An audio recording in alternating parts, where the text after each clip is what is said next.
Kami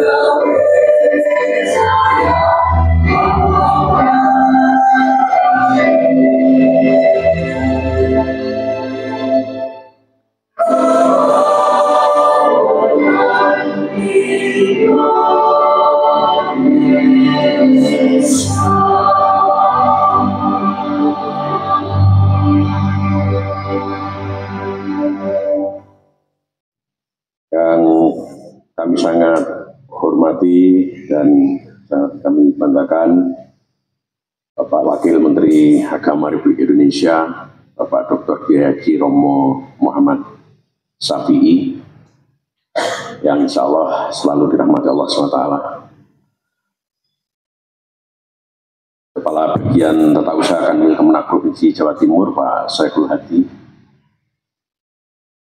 Kepala Kantor Kemenak Kota Malang dan Kemenak Kota Batu, alhamdulillah bisa bergabung nanti di sini, dan juga teman saya ini staf khusus Menteri Agama, Mbak Nona Gayatri Nasution, para wakil rektor yang insya Allah juga nanti akan hadir, para dekan fakultas, para wakil dekan, para direktorat, kepala UPT, ketua program studi S1, S2, S3 dari berbagai fakultas, serta yang sungguh sangat kami cintai, para mahasiswa Untas Brawijaya yang alhamdulillah pagi hari ini bisa hadir, dan insya Allah Romo nanti beberapa menyusul karena mereka sedang ada kuliah di jam pertama ini, insya Allah nanti ada beberapa yang bergabung. Alhamdulillah, syukurillah, la haula wala quwata illa billah, la ilaha illallah Muhammadin abduhu wa rasuluh. Allahumma sholli ala Muhammad wa ali Muhammad. Rabbi sholli sadri wa yassir amri wahlul 'uqdatam min lisani yafqahu qawli. Romo, perlu kami sampaikan bahwa Untas Brawijaya ini memiliki mahasiswa 70-an ribu. Jadi jumlah mahasiswa terbesar Universitas Indonesia itu Untas Brawijaya. Kami memiliki 192 program studi. S1 itu 83 program studi, S2 43, S3 23 program studi. Program spesialis ada 18 di FK, kemudian program profesi ada 9. Untas Brawijaya berlokasi di Malang ini ada 2 lokasi, Romo. Jadi ada di kampus utama di Jalan Veteran ini, kemudian ada di kami menyebutnya kampus Dieng. Itu ada 3 fakultas yang ada di sana. Jadi ada 18 fakultas, jadi 3 ada di Dieng. Kemudian juga ada kampus Kediri, Romo. Jadi di tanah leluhurnya Romo itu ada kampus Untas Brawijaya di sana. Tidak jauh dari pabrik gula merican ini. Kemudian juga ada kampus di Jakarta, itu khusus untuk program pasca sarjana. Nah, ini kita sedang berproses juga untuk mengembangkan kampus kita di Kepanjen, ibu kota Kabupaten Malang, dari sini sekitar 25 kilo. Insya Allah juga akan kita kembangkan sebagai kampus yang ya sangat bagus gitu ya, itu di Kepanjen.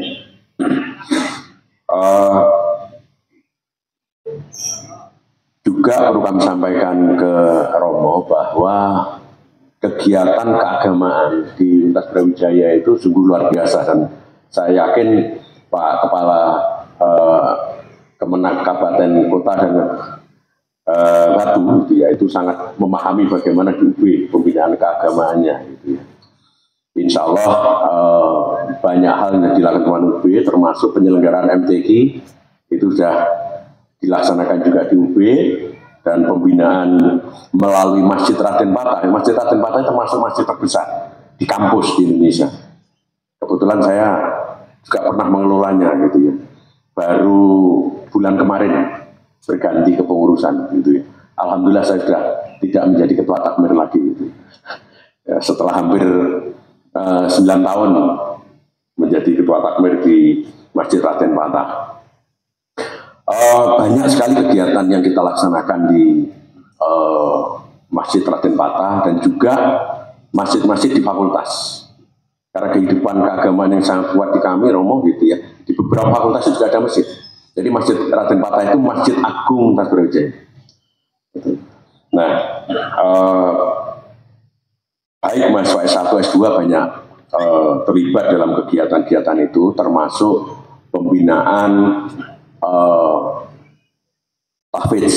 Jadi ada pusat tahfidz di Masjid Raden Patah, sehingga teman-teman mahasiswa kami yang memiliki kemampuan lebih dibanding yang lain di dalam penguasaan hafalan Al-Quran itu tetap kita bina di sana. Nah, alhamdulillah ini tetap lestari di bawah binaan itu.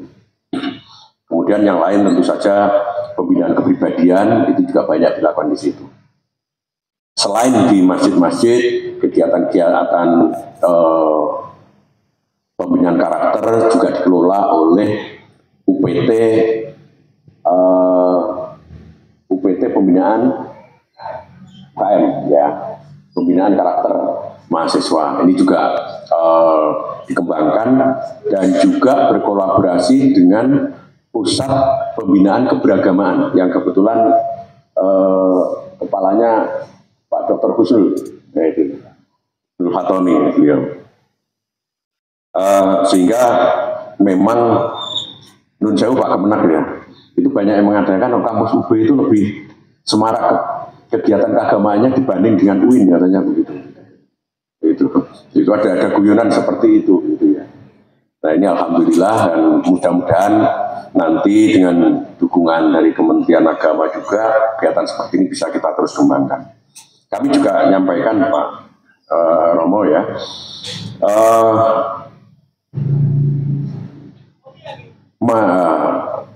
staf dosen dari Kementerian Agama di UIN dan sebagainya itu juga banyak yang kuliah S2, S3 di sini. Namun tampaknya yang memanfaatkan beasiswa dari Kementerian Agama itu kayaknya belum sangat banyak. Karena itu kami mohon Romo gitu ya, itu juga didorong. Kebetulan ini MOU antara UB dengan Badan Pengembangan Sumber Daya Manusia ini kayaknya belum jalan dengan sangat baik, dengan mohon izin Romo gitu ya. Nanti supaya dapat terrealisir sehingga teman-teman dari Kemenak itu dapat juga memanfaatkan akses beasiswa dari Kementerian Agama untuk studi lanjut di Universitas Brawijaya. Jadi banyak sekali program studi S2, S3 itu yang bisa diakses oleh teman-teman Kemenak. Ini harapan kami dan mudah-mudahan nanti kita juga dapat bersinergi dalam berbagai kegiatan yang lain. Bapak Ibu yang hadir di kesempatan ini juga kami sampaikan salam dari Pak Rektor sekaligus Romo dan mohon maaf kebetulan pada waktu yang bersamaan Pak Rektor diminta hadir di Kementerian Komunikasi dan Digital untuk bersama-sama menandatangani kesepakatan dengan pihak Microsoft untuk keberlanjutan dukungan Microsoft terhadap pendidikan di Universitas Brawijaya. Demikian yang dapat kami sampaikan dan kami berharap teman-teman dosen dan tenaga pendidikan serta para mahasiswa dapat mengikuti pencerahan yang akan disampaikan oleh Romo Syafi'i dalam judul Aspacita untuk mendorong pendidikan yang inklusif untuk mewujudkan Indonesia Emas 2045. Sebagai junior beliau, saya juga menyampaikan permohonan maaf apabila di dalam penyambutan kami ada hal-hal yang kurang berkenan untuk Romo, dan tentu kami berharap lain waktu nanti Romo masih berkenan untuk hadir lagi di Universitas Brawijaya. Terima kasih, mohon maaf. Bila hidayah. Assalamualaikum warahmatullahi wabarakatuh. Waalaikumsalam warahmatullahi wabarakatuh. Kami Assalamualaikum warahmatullahi wabarakatuh. Hamdan wa syukran lillah, salatan wa salaman ala rasulillah wa ala alihi wa ashabihi wa mawalah. Asyhadu an la ilaha illallah wahdah wa asyhadu anna Muhammadar Rasulullah uswatun hasanah. Yang saya hormati Rektor Universitas Brawijaya, dalam hal ini diwakili oleh Wakil Rektor Bidang Riset dan Inovasi yang terhormat Profesor Dr. Uti Rudikdo SC MSc AK. Yang saya hormati Kepala Kantor Kementerian Agama yang mewakili Kepala Kantor Wilayah Kementerian Agama Jawa Timur, Pak Kepala Tata Usaha Bapak Syekhul Hadi SAG MPhil. Loh, alumni sini Pak, SAG.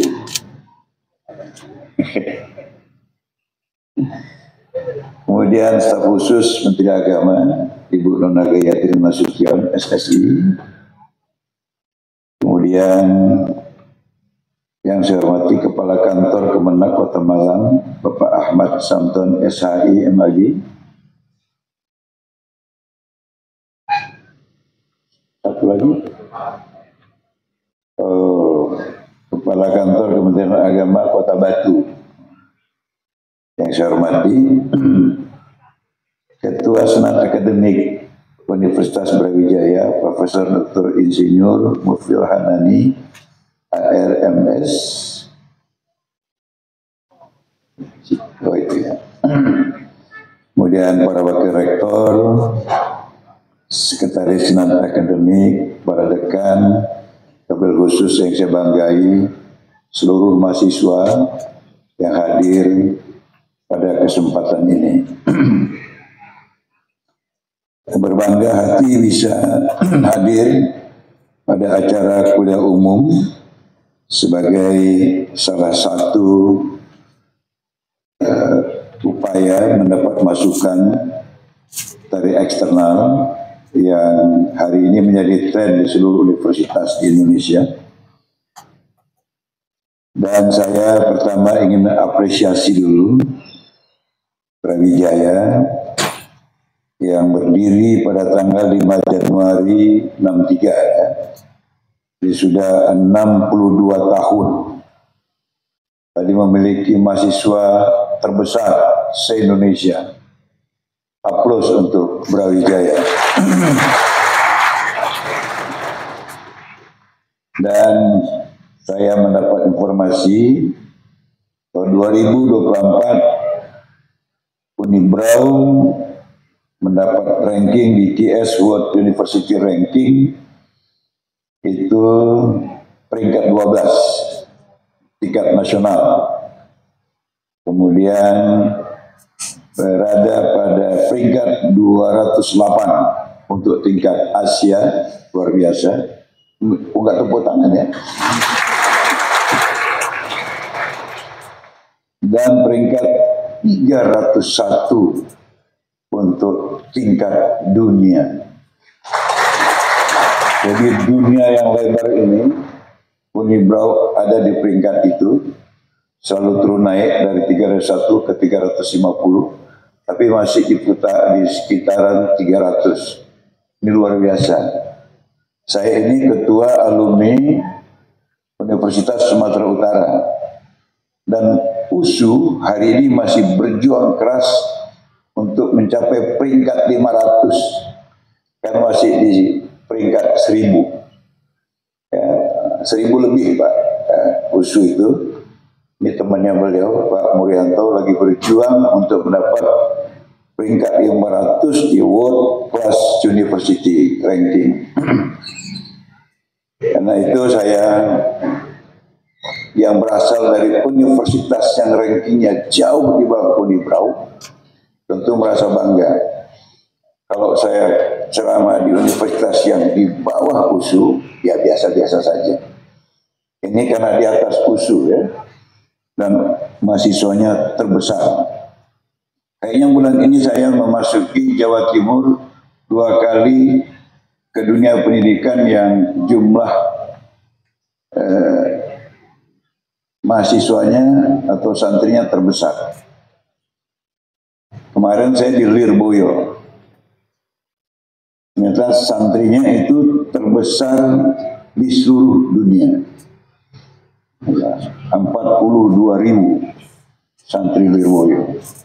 Sekarang saya di Unibrau dengan mahasiswa terbesar di Indonesia, 70.000. Ini luar biasa.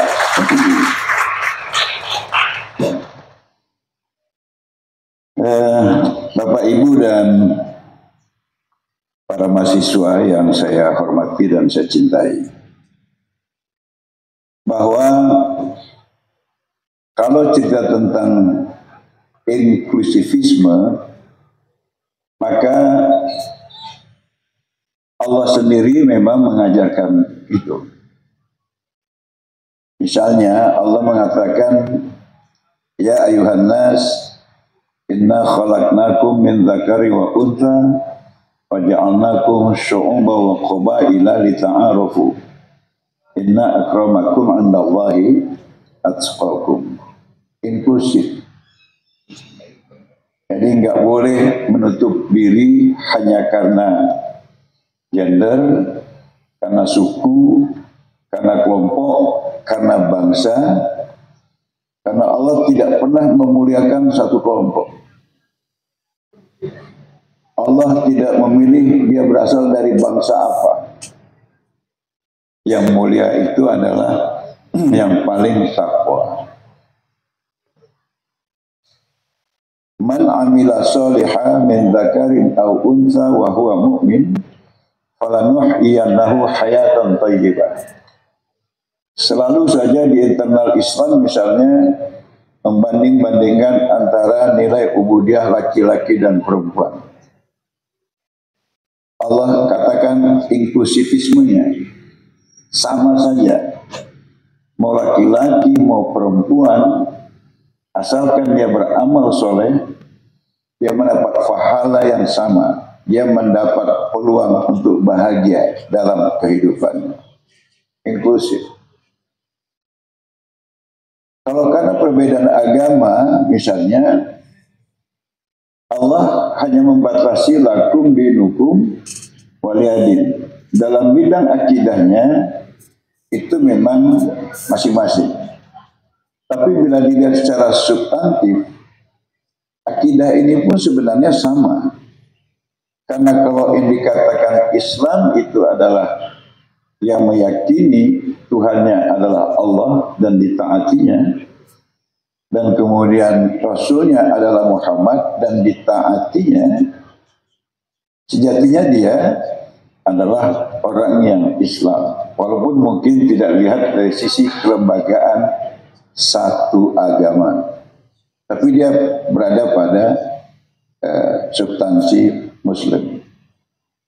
Saya banyak mendapat pencerahan itu dari pidato-pidato Dr. Ahmad Dedan, yang selalu berhasil meyakinkan dengan keyakinan Tuhan yang sama dan meyakini Rasul adalah Muhammad, maka ini adalah Muslim. Dan ini inklusivisme. Dan jangan kau tidak adil kepada seseorang hanya karena agama yang berbeda. Inklusif.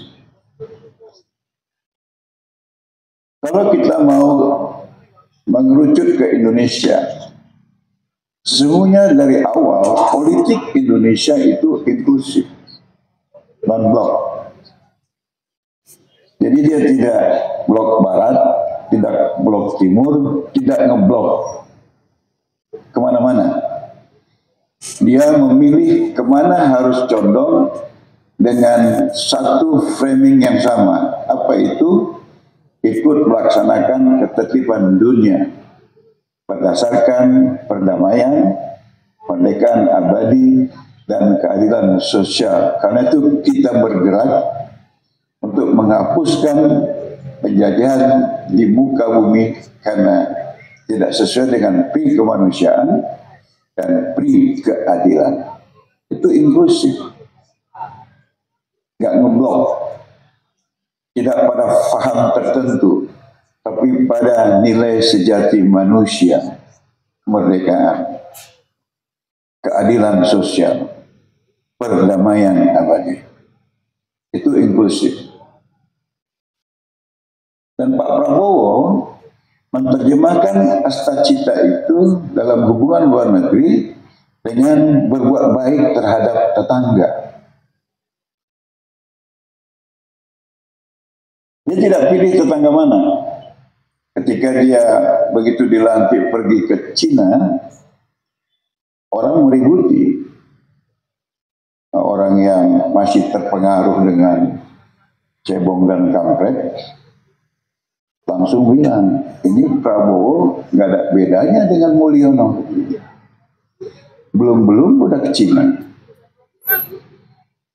Dan beliau dengan santai mengatakan, Cina itu kan tetangga kita. Kenapa kita tidak berbuat baik kepada tetangga? Bahwa saya kira agama manapun mengajarkan berbuat baik kepada tetangga. Karena saya dekat dengan beliau, dia minta ayatnya sama saya. Apa ayatnya itu, Romo? Saya baca ayatnya. An-Nisa 36. Wal jaril qurba, wal jaril junub. Baik kepada jiran, dekat ataupun jauh, kerabat atau bukan, seagama atau enggak. Nah itu kan kalau tetangga Romo. Kalau tetangganya negara ini, ya tetangga negara ini termasuk Cina. Kalau gitu udah bagus dong saya ke Cina. Bagus. Itu paham-paham inklusif itu. Karena kalau orang kemudian melihat dari sisi ideologinya, berarti dia cenderung ke komunis. Di sana kan kayak gitu. Tapi untuk menghindari pandangan seperti itu, dia langsung ke Amerika juga. Dia langsung ke Amerika. Jadi tampilan inklusivisme dalam politik kita itu sangat jelas. Karena itu kita tidak memilih, kita harus bekerja sama dengan siapa. Bahkan beliau mengembangkan tagline, satu musuh itu cukup banyak, 1000 kawan itu masih kurang. Saya kira ini kan nggak ada framing ngebloknya. Itulah inklusivisme politik yang dikembangkan Prabowo ketika memimpin Indonesia dengan ada 8 cita itu, Astacita. Bapak Ibu dan para mahasiswa yang saya hormati,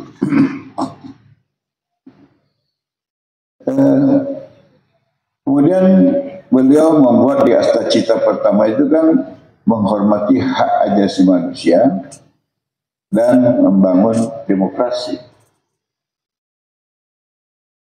Kita lihat demokrasi yang hari ini dikemas oleh beliau itu bahkan tanpa oposisi. Tanpa oposisi. Apakah kemudian beliau mengecam oposisi? Enggak. Beliau enggak mengecam demokrasi dengan oposisi. Tapi beliau mengambil intinya. Apa intinya? Kan check and balance. Apakah check and balance itu hanya bisa dilakukan dengan oposisi? Beliau dengan sangat santai bertanya kepada saya, Romo ini kan HMI ini. Itu kan ada dulu sering dibaca ayat HMI itu. Saya tahu dari teman saya juga. Karena ketua HMI yang kedua kan jenderal juga itu. Siapa namanya? Tirto Sulistyo. Ada saya bilang, Fatawassaw bil haq, fatawassaw bis sabr. Saling mengingatkan dalam kebenaran, saling mengingatkan dalam kesabaran. Pertanyaannya, apa itu harus dalam bentuk oposisi?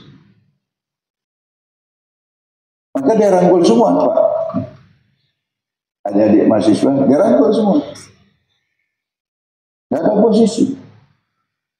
Dan dia bilang, inilah demokrasi ala Indonesia. Check and balance, yes. tapi membangun permusuhan dan mengkritik apa saja apa yang dibuat lawan, saya kira itu sudah ngeblok. Saya takut itu melawan lagi ayat Allah. Ketika orang menganggap kelompoknya paling benar, kelompoknya paling baik, itu justru bisa jatuh kepada kemusyrikan. Ar-Rum 3132. Wala takunu minal musyrikin. Janganlah kamu menjadi orang musyrik. Minal ladzina farraqu dinahum wa kanu syi'a. Kullu hizbin bima ladaihim farihun. Mereka yang mengelompokkan diri, mengidentifikasi kelompoknya dengan keyakinan-keyakinan yang mereka miliki, dan pada giliran yang mendeklir kelompoknya yang paling baik, kelompoknya yang paling benar, kata Allah itu musyrik. Jadi kenapa kita tidak tetap merasa bahwa check and balance itu memang syarat demokrasi, tapi tidak usah harus ngeblok. Dengan berangkulan kita masih tetap bisa watawassaw bil haq, watawassaw bis sabr. Makanya adik-adik mahasiswa kabinetnya besar. Ini sama mirip kabinet 100 menterinya Bung Karno. Dikritik orang, lihat dia inklusif, nggak mau ngeblok. Besar sekali kabinet Pak Prabowo ini. Ya bagaimana nggak besar? Luas Indonesia ini silakan ukur. Sama dengan luas Eropa yang terdiri dari 27 negara itu. Maksudnya, untuk mengurus wilayah sebesar Indonesia, Eropa membutuhkan 27 presiden, 27 kabinet, 27 Kapolri, setingkat Kapolri, setingkat Panglima TNI. Kita dengan luas yang sama, satu presiden, ya wajarlah gemuk kabinetnya. Iya Pak Prabowo, tapi Cina itu lebih luas dari Indonesia. Penduduknya lebih besar. Tapi menterinya kecil. Nggak salah saya sekitar 36. Dia dengan pikiran inklusif juga mengatakan, ya memang benar itu seperti itu. Tapi Cina itu partinya satu. Kita ini partinya 28. Ya wajar kita. Ya jadi yang penting kita tidak membiarkan hak ajasi diinjak-injak. Kita tidak membiarkan ketidakadilan merajalela. Apailah kita pakai oposisi, tapi pembantaian manusia dibiarkan, bahkan kadang dia menjadi dalangnya. Contohnya peristiwa Gaza. Mana yang pakai oposisi datang membela? Nggak ada. Kita lah yang ke sana. Ini politik ya, inklusif yang dilakukan oleh Pak Prabowo dalam Astacitanya. Kemudian di bidang ekonomi. Bidang ekonomi, Astacita juga inklusif. Ya, Pak Prabowo tidak menganut sistem liberal. Pak Prabowo juga tidak menerapkan sistem sosialis. Tapi kita pakai di tengah-tengah, yang beliau dengan senyum mengatakan, itu yang disebut ekonomi Pancasila. Jadi ekonomi Pancasila itu kalau kalian mau gampang ingatnya, nggak liberal, nggak sosialis. Karena kalau mau dirinci, itu ekonomi yang berdasarkan ketuhanan yang Maha Esa, kemanusiaan yang adil dan beradab, persatuan Indonesia, kerakyatan, dan keadilan sosial. Itu ekonomi Pancasila. Jadi membangun ekonomi dengan meninggalkan nilai-nilai ketuhanan nggak boleh, menghalalkan segala cara. Nah, mungkin dia mau bilang itu liberal gitu ya. Kemudian ekonomi yang meninggalkan prinsip kemanusiaan yang adil dan beradab, itu nggak boleh. Mungkin dia mau menyebut sosialis. Karena kita mau kerja apa saja, mau hebat apa saja, semua orang dapat sama. Itu kan nggak adil juga. Ekonomi yang kemudian memecah belah persatuan nggak boleh. Itu misalnya persaingan bebas. Maka ada TPPU. Ekonomi yang mengabaikan azas kerakyatan, itu tidak boleh. Bahwa yang kaya makin kaya, yang makin miskin. Makanya dibuat UMKM, operasi. Dan ekonomi yang harus berkeadilan sosial. Makanya yang banyak utang, usahanya kecil, nggak bisa melunasi UMKM itu, dihapuskan aja utangnya. Karena mau kita bangun adalah ekonomi yang inklusif. Tidak ekonomi yang kemudian memberikan keistimewaan pada kelompok-kelompok tertentu. Ini yang dilakukan oleh Pak Prabowo. Maka untuk itu, agar kita memang betul-betul bisa bebas menerapkan ekonomi yang inklusif atau inklusivitas ekonomi Indonesia yang berdasarkan Pancasila, dia bilang, itu nggak mungkin kecuali kita bebas dari ketergantungan. Kalau masih tergantung, makanya programnya swasembada pangan, swasembada energi, hilirisasi, industrialisasi. Nah itu. Karena bagaimana kita mau bisa mandiri dengan pikiran yang inklusif, tidak ngeblok, tidak jadi anak buah, kalau masih tergantung. Bahasa ustadz-ustadz di kampung, kalau kau banyak utang, bagaimana kau duduk dengan mengangkat kepala? Nggak bisa. Betul, Profet. Misalnya, nek kulo niki utangnya akeh karo jenengan. Nek betul kan ada siap. Aku ditagih. Tapi ini enggak eneng utangnya kan. Prof, wah, foto-foto merdeka kan. Karena Indonesia itu kan memang orangnya berani mati. Tapi enggak berani lapar. Maka dia bangun sistem pertahanan keamanannya. Ini ada yang lucu nih Pak Kakak Menak. Ya. Dia pidato, saya mendengar bahwa pertahanan keamanan itu tidak akan bisa ditegakkan kecuali rakyatnya sejahtera. Saya membayangkan pertahanan keamanan ini kan soal pasukan, soal latihan, soal alutsista. Di mana Prabowo dengan kesejahteraan rakyatnya? Maka harus dengan swasembada dulu, baru ada pertahanan yang kuat. Tapi satu hari saya baca surat Ila fi Quraisy, ila fihim rihlatas syita'i was-sayf.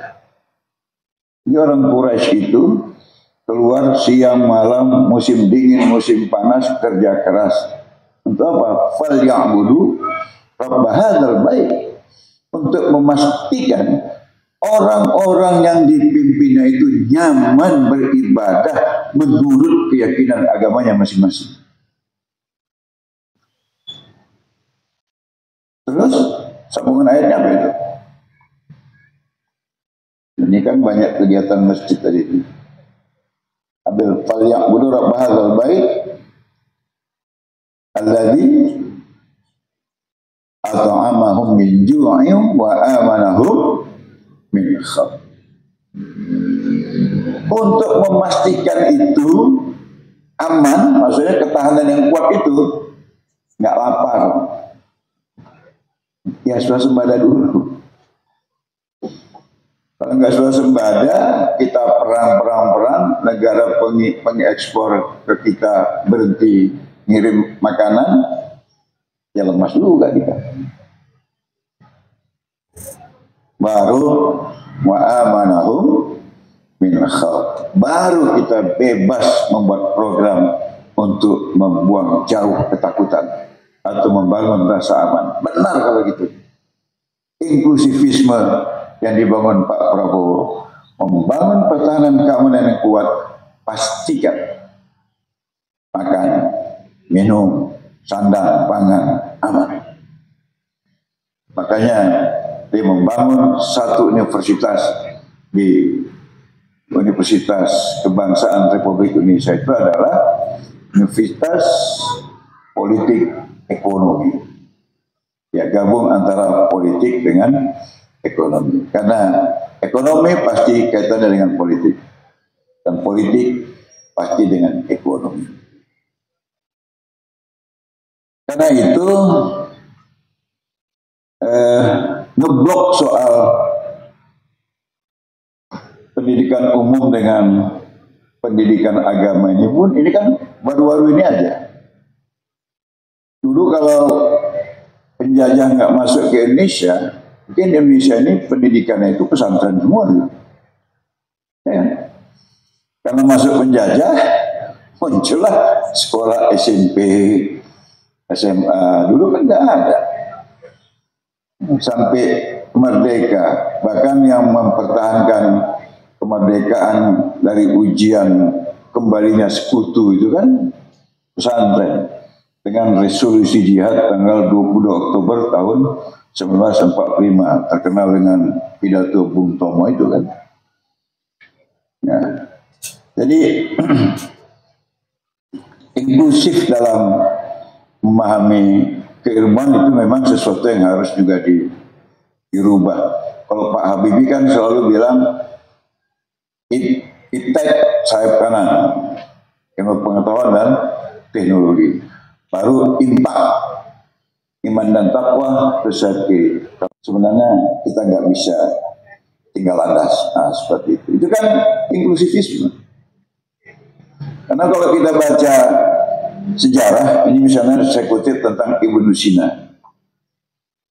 Beliau ini terkenal sebagai eksak ya, ilmu kedokteran, karena ada bukunya ya, Asyifa dan Qanul Al-Tib yang sekarang menjadi rujukan dalam ilmu kedokteran. Tapi semuanya dia filosof, ya kan? Misalnya dia menulis kitab Fi Isbat An-Nubuwat, ya. Juga menulis tafsir Quran Jami' Al-Badai.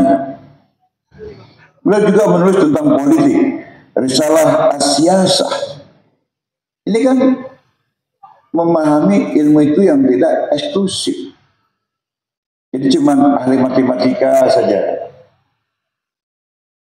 atau ahli tafsir saja. Itu eksklusif. Tapi karena mungkin dibilang orang persoalan makin banyak, bidang kehidupan makin beragam, maka perlu ada spesialisasi. Tapi kemudian orang yang terpengaruh benar dengan spesialisasi ini selalu menutup diri, oh itu bukan bidang aku itu. Nah, gitu. Padahal kan Allah mengatakan al-ilmu illallah, ilmu itu dari sisi Allah. Jadi apa saja, nah, sebutan ustadz itu kan awalnya guru. Ahli matematika itu ustadz matematika.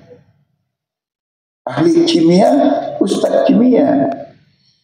Tapi entah kapan dimulai, ustadz itu pasti eksklusif hanya untuk guru agama. Nah, itu bukan salah ajarannya, itu salah dalam memahaminya. Nah, Bapak Ibu dan para mahasiswa, kemudian eksklusivisme di bidang sosial budaya. Mari kita lihat apa yang terjadi pada masa Rasulullah. Rasulullah itu ternyata juga pernah mengalahkan pegulat nasional pada masanya. Jadi Rasulullah yang selalu kita pahami dengan risalah keagamaannya seakan-akan eksklusif Dia hanya mengajarkan sesuatu yang kita mengamalkannya dengan duduk, dengan tafakur, dengan uduk, dengan air mata. Padahal kan enggak. Beliau kan panglima perang. Beliau kan pemimpin negara. Beliau penggagas dan sekaligus yang memastikan isi kandungan Piagam Madinah yang hari ini kita kenal dengan istilah toleransi atau moderasi beragama. Tapi entah kenapa kemudian dia dipandang hanya mengikuti satu alur saja. Pengajaran agama yang kita memang bukan sesuatu kesalahan yang kita lakukan, tapi menjadi tidak sempurna. Karena pandangannya eksklusif, selawatan, zikir, dan sebagainya. Sehingga penelitian itu bukan alanya Rasulullah.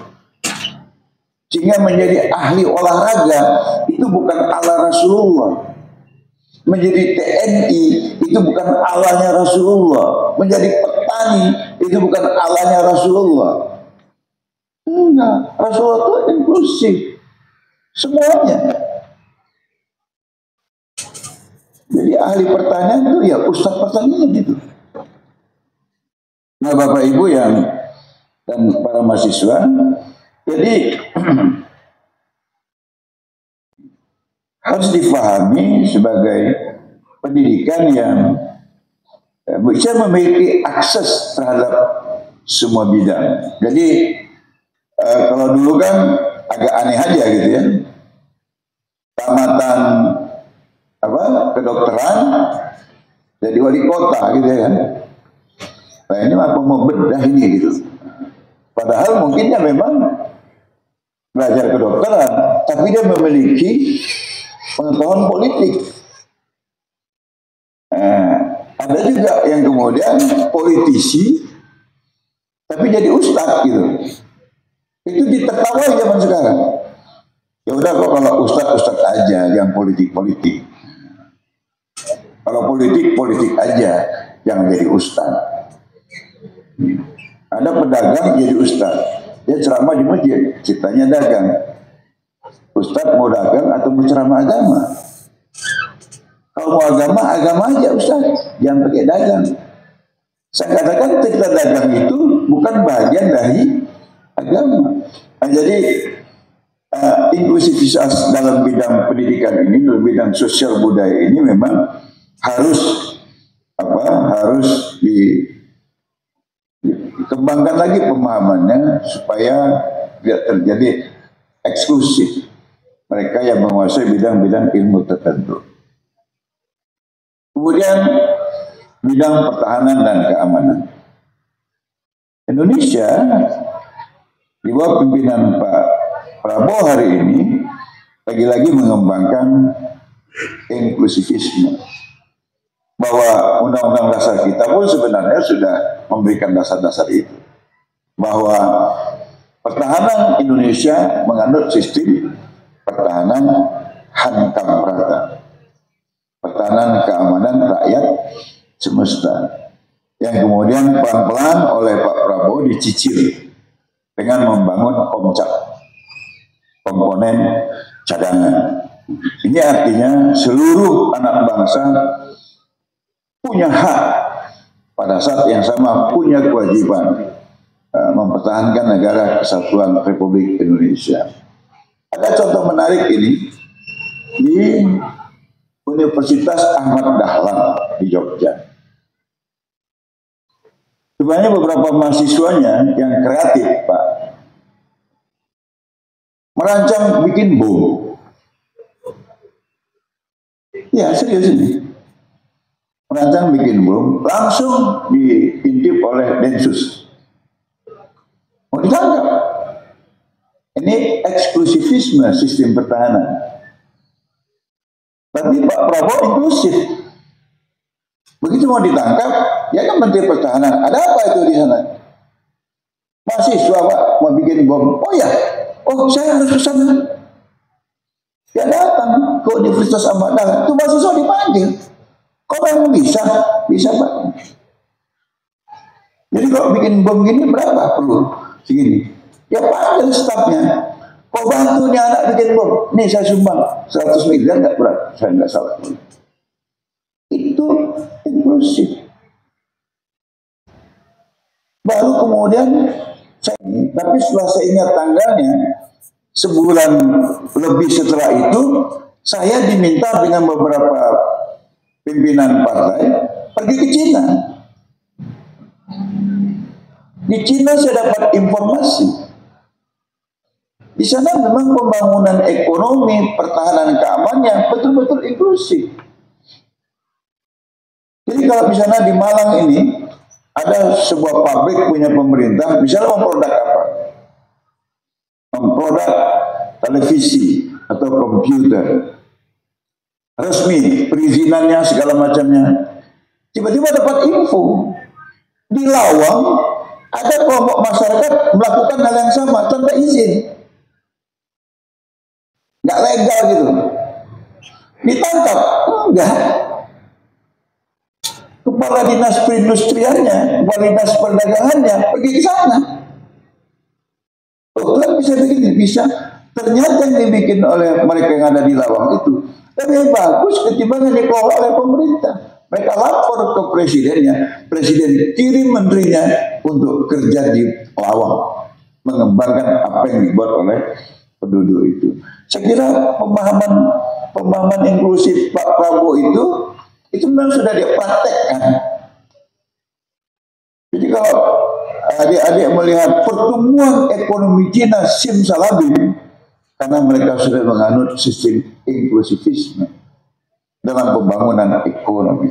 Jadi nggak ada lagi seperti kita bayangkan zaman dulu Cina itu komunis, monopoli segala macam, WC-nya bau. Saya hampir 2 minggu di sana, WC-nya harum semuanya. Mereka bikin revolusi WC. Ya. Jadi WC-nya harum, di bandara udah harum gitu, di restorannya gitu.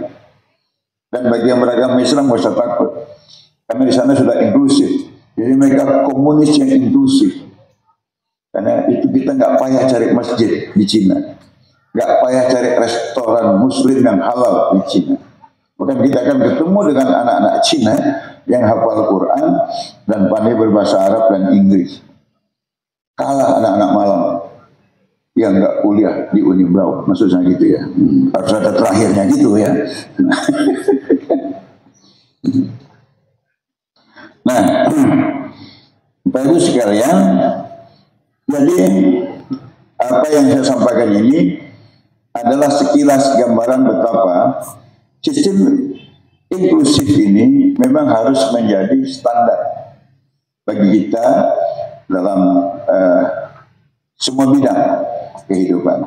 Karena ini yang bisa memastikan kita kemudian bisa mengakses semua informasi, bisa mengakses semua ilmu, dan kemudian membranding diri kita dengan masukan-masukan, dan saringannya kan jelas.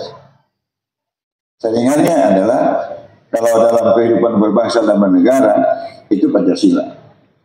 Sepanjang itu tidak bertentangan, apalagi melawan sila-sila dari Pancasila, itu bisa kita terima.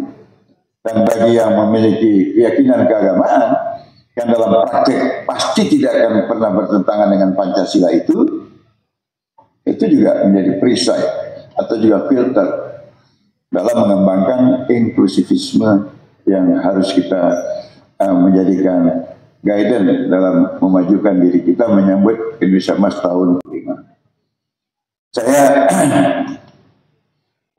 merasa sangat surprise ya, karena saya hidup juga, saya kan lahir tahun 58. Jadi saya pernah ngalami juga Presiden Soekarno waktu masih kecil, kemudian Pak Harto, Pak Habibie, Gus Dur, Megawati, SBY, Jokowi, sekarang Pak Prabowo. Saya harus mengatakan Presiden terdahulu itu sangat baik dan memiliki jasa-jasa yang terbaik untuk rakyat.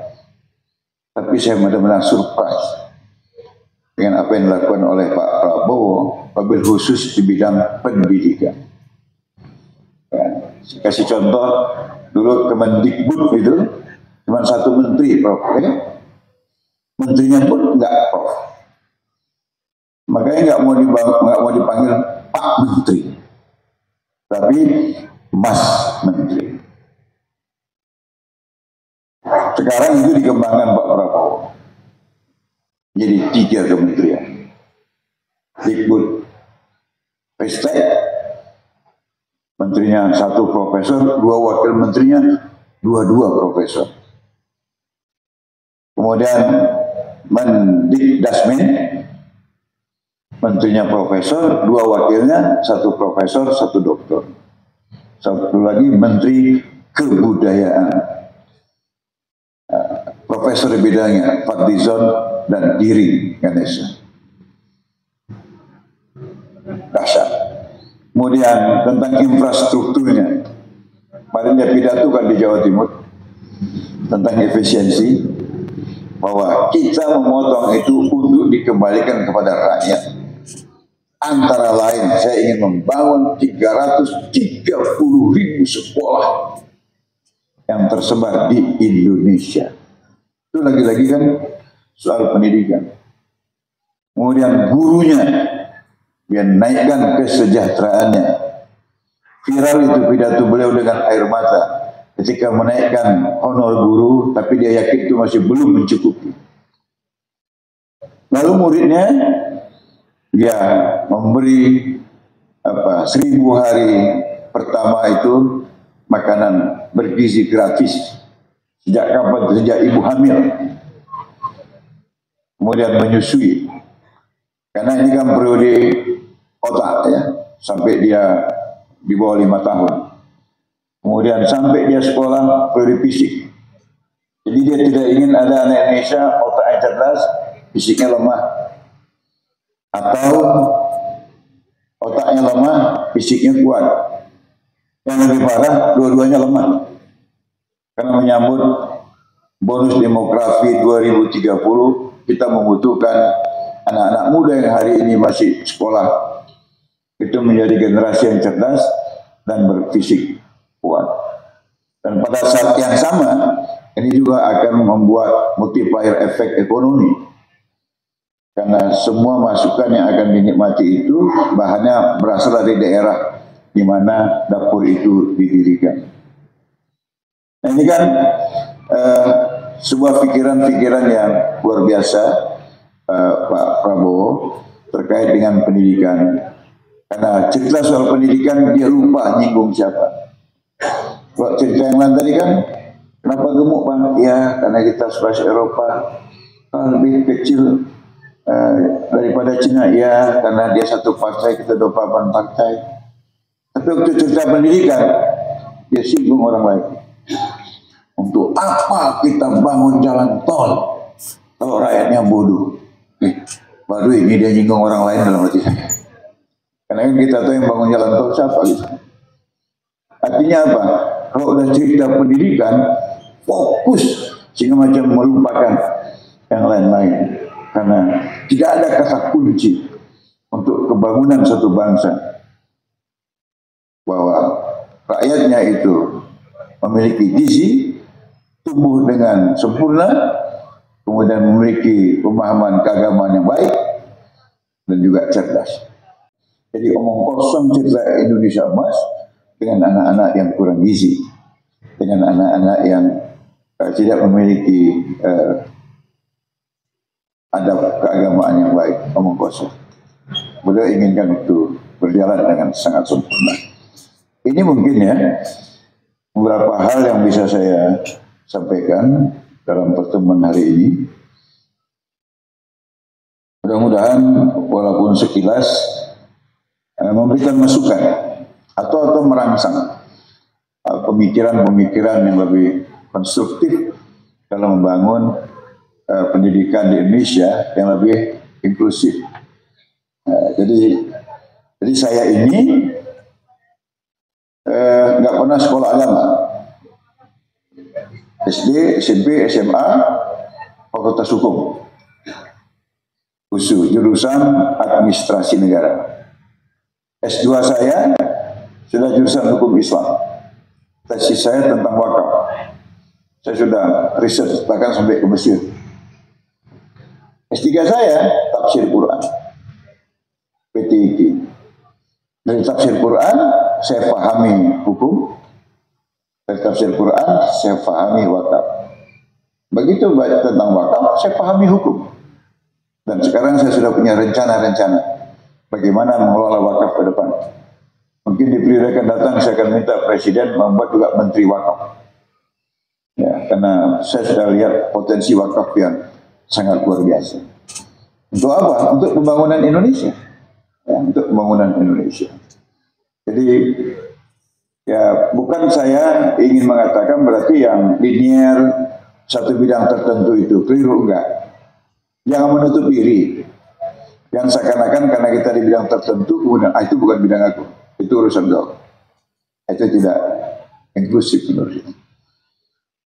Ini ya Pak Wakil Rektor, Bapak Ibu, para dosen semuanya yang saya hormati, para mahasiswa, terima kasih kalian hadir di sini.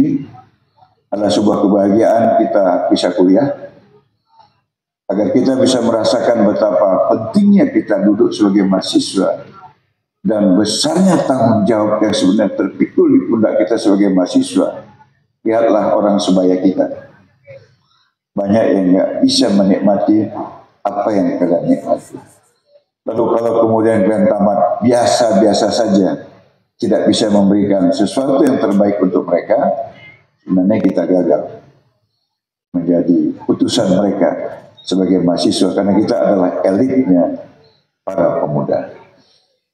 Ya, ini kalau ada yang kurang berkenan, saya mohon maaf. Billahi taufiq wal hidayah. Assalamualaikum warahmatullahi wabarakatuh. Waalaikumsalam warahmatullahi wabarakatuh.